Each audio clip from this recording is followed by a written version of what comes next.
যখনই বাংলাদেশে কোনো ফেসিবাদ আসবে, ইসলাম এবং মুসলমানদের উপর কোনো আঘাত আসবে, তখন আমরা 13 সালের শাপলা চত্বরের চেতনায় যাতে আবার উজ্জীবিত হয়ে তাদের মোকাবেলা করতে পারি, আল্লাহ আমাদের সেই তৌফিক দান করেন। নাহমাদুহু ওয়া নুসাল্লি আলা রাসূলিহিল কারীম, আম্মা বাদ।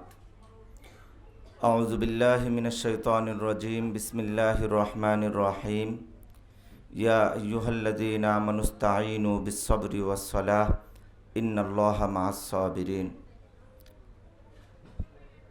শাপলা স্মৃতি সংসদের উদ্যোগে আয়োজিত 2013 সাল এবং 2021 সালের মোদি বিরোধী আন্দোলনের শহীদ এবং আহত ভাইদের সম্মানে আয়োজিত আজকের ইফতার মাহফিল।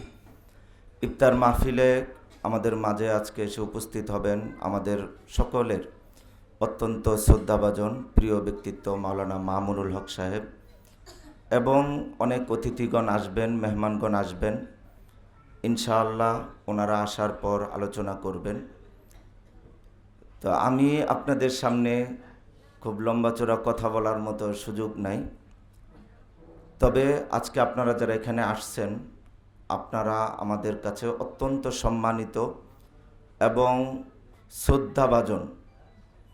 আপনাদের যারা এখানে আহত আছেন তাদের ত্যাগ, কোরবানি এবং নিহতদের যে পরিবার, একজন পরিবারের একজন সদস্য তার অবর্তমানে ওই পরিবারটাকে কি পরিমাণ সাফার করতে হয়, এটা যিনি মরে যান তার চাইতে যারা বেঁচে থাকেন তাদের কষ্টটা আরও বেশি।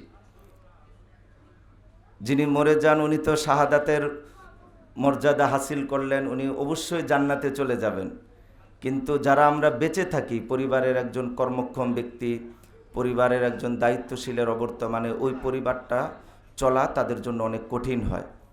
তো আপনারা যেহেতু এই ত্যাগ এবং কোরবানি আপনারা দিচ্ছেন, আল্লাহ সুবহানাহু ওয়া তাআলা আপনাদের উত্তম বিনিময় দান করেন। এবং আমরা যারা আছি, আমরা যাতে শুধু আমাদের প্রজন্ম না, আমাদের প্রজন্ম থেকে প্রজন্ম, আমরা যাতে আপনাদের এই চেতনা, শাপলায় যারা আত্মত্যাগ করেছেন, আত্মদান করেছেন, তাদের এই চেতনাকে যাতে আমরা ধারণ করতে পারি, তাদের এই চেতনাকে যাতে আমরা প্রজন্ম থেকে প্রজন্ম আমরা যাতে এই চেতনার দ্যুতি আমরা ছড়িয়ে দিতে পারি, এবং এই চেতনাকে ধারণ করেই আগামী দিনের বাংলাদেশ যাতে আমরা বিনির্মাণ করতে পারি। যখনই বাংলাদেশে কোনো ফেসিবাদ আসবে, ইসলাম এবং মুসলমানদের উপর কোনো আঘাত আসবে, তখন আমরা 13 সালের শাপলা চত্বরের চেতনায় যাতে আবার উজ্জীবিত হয়ে তাদের মোকাবেলা করতে পারি, আল্লাহ আমাদের সেই তৌফিক দান করেন। এবং আমাদের যে সমস্ত আহত ভাইরা আছেন তাদের আল্লাহ তাআলা জীবনযাপনকে সহজ করে দেন, তাদের উন্নত চিকিৎসার ব্যবস্থা যাতে আল্লাহ করে দেয়, এই দোয়া এবং আশাবাদ ব্যক্ত করে আমি আমার বক্তব্য এখানেই শেষ করছি। ওয়া আখিরু দাওয়ানা আলহামদুলিল্লাহি রাব্বিল আলামিন।